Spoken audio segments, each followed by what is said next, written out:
আসসালামু আলাইকুম, ওয়েলকাম করছি নতুন আরেকটি ভিডিওতে। আজকে আপনাদের সাথে শেয়ার করব দুপুরের আয়োজনে কি ছিল। ছিল সাদা ভাত, বেগুন ভাজা, এক টুকরো লেবু আর ছিল আলু ভাজা। আজকে সব ছিল মাছের আইটেম আর ডাল।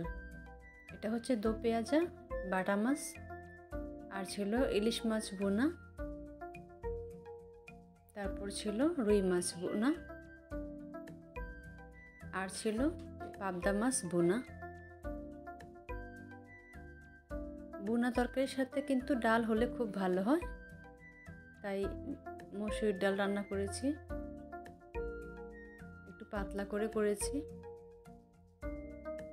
এই তো ছিল আজকের রেসিপি এবং খাবারের আয়োজন। কেমন হয়েছে অবশ্যই কমেন্ট করে জানাবেন। যেহেতু অনেকদিন পরে ভিডিও দেওয়া শুরু করেছি, ইউটিউবে অ্যাক্টিভ হয়েছি, ইনশাল্লাহ ফুল ভিডিও, ফুল রেসিপি সহ ডিটেলসে ভিডিও আপলোড করার চেষ্টা করব। যেহেতু আপাতত অ্যাক্টিভ হয়েছি, তাই আপনাদের সাথে যেটুকু পারছি কানেক্টে থাকার চেষ্টা করছি। কেমন হয়েছে ভিডিওটা লাইক, কমেন্ট এবং সাবস্ক্রাইব করে জানাবেন। তো আজকে এখানেই বিদায় নিচ্ছি।